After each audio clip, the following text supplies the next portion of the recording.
Seefektif apa sih ini turun ke lapangan langsung untuk mengantisipasi bully, Mas Baim?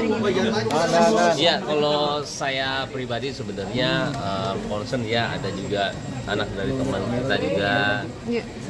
Sebenarnya saya merasakan jadi dianya juga sih ya, anak yang sudah besar pasti juga nggak mau begitu. Anaknya juga mungkin juga tidak mau seperti itu. Iya, tiba-tiba ketahuan banyak orang.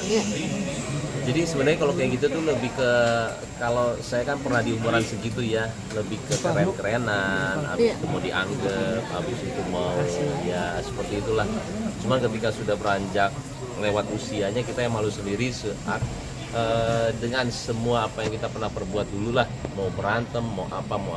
Cuman balik lagi, saya di sini itu benar-benar saya itu mensosialisasikan ya, karena sekarang udah lumayan zamannya kan kita media sosial ya, mempengaruhi orang itu sangat mudah sekali. Berbahaya, yang positif jadi positif, yang negatif jadi negatif. Nah sekarang saya di sini tuh gimana caranya kalau memang ini bullying itu berbahaya, kenapa? Menyangkut psikis sama juga mental orang itu. Dan saya pun juga pernah membuli orang dulunya, dan saya juga udah minta maaf juga ke orangnya.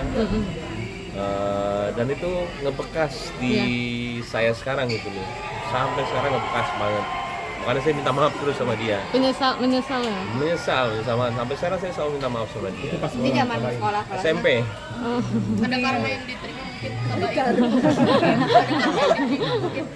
Banyak lah, masalah gue apa aja ya. Nggak bisa tidur. Semua, tapi kan pelajaran ya.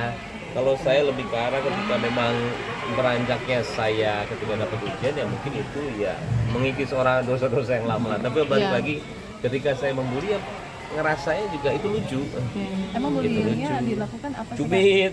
Habis itu ya biru-biru. Karena emang dia gendut. Dia gendut, dia lugu, dia culun gitu ya. Dicubit di ini. Nah, dia tahu kok, dia saya selalu bilang sama dia, saya selalu minta maaf sama dia. Namanya sekarang masih gemes nggak? Masih pengen nyubit nggak? Masih gitu orangnya. Terus responnya gimana nih Kak? Cuman ya dia juga pasti nonton kok. Namanya Revelino. Jadi dia kalau misalnya nonton juga dia tahu kok, saya itu benar-benar minta maaf dan ngebekas banget di saya sampai sekarang. Apalagi ketika baca kemarin berita ya, waduh, pasti orang-orang itu keren-kerenan dong, nggak tahu akan menyebar seperti ini, tiba-tiba jadi besar. Ya tapi itu kan peringatan buat kita semua ya, untuk ya tahulah kalau itu tidak baik. beda mungkin Bang Baim sendiri nyubit atau bareng-bareng maksudnya? Banyak rame-rame, cuman saya yang paling parah. Saya paling parah lah. Biru-biru, dan buat saya itu lucu, disingkat jatuh gitu ya. Buat kita lucu, karena ya gimana ya, karena kita nggak di pikiran sekarang, nggak di pikiran setelah itu, cuman ya ada orang yang bisa dilucu-lucuin, ya dibilang ya itu nggak tahu, tiba-tiba dibilang itu adalah bullying ya. Mungkin dulu edukasi bullying belum ada di sekolahnya, Mas. Seperti saat ini belum ya? Dulu kan zamannya tahu, zamannya berantem, nggak ada. Iya, nggak ada yang dulu mah berantem polisi nggak ada. Ya. Tapi ketahuan guru nggak waktu abis bullying gitu? Enggak. Karena emang suatu hal yang biasa. Dulu kan ada ospek aja kita tahu, kalau mau masuk kuliah aja ospeknya kan gila banget. Sampai kita juga nggak mau ospeknya. Nggak mau, gue ospeknya parah banget. Dan dulu mah kayaknya lumrah kalau dulu.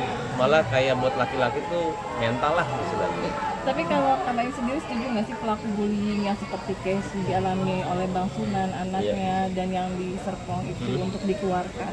Kalau saya lebih ke musyawarahnya, mereka anak-anaknya tidak mau di posisi itu kok. Mereka tidak berpikiran panjang untuk tiba-tiba jadi seperti ini. Saya pun ya gimana ya, kayak yang kemarin aja yang dia injek kepala yang waktu bapaknya akhirnya penjara, mana mau dia tiba-tiba dengan salah bapaknya di penjara sampai sekarang lagi masalahnya, kekorup segala semuanya. Itu hanya sial aja, dia tiba-tiba jadi lebar gitu, merembet kemana-mana. Tapi ada yang sampai meninggal loh Kak. Iya itu dia, jadi kan sebenarnya semua ini teguran ya, balik lagi kita menyikapinya gimana tentang masalahnya. Kalau saya pribadi sih pasti kok orang-orang anak-anak itu tidak mau menjadi sebesar ini. Mungkin ya ini teguran buat mereka, yang saya bilang pasti mereka segera. Iya.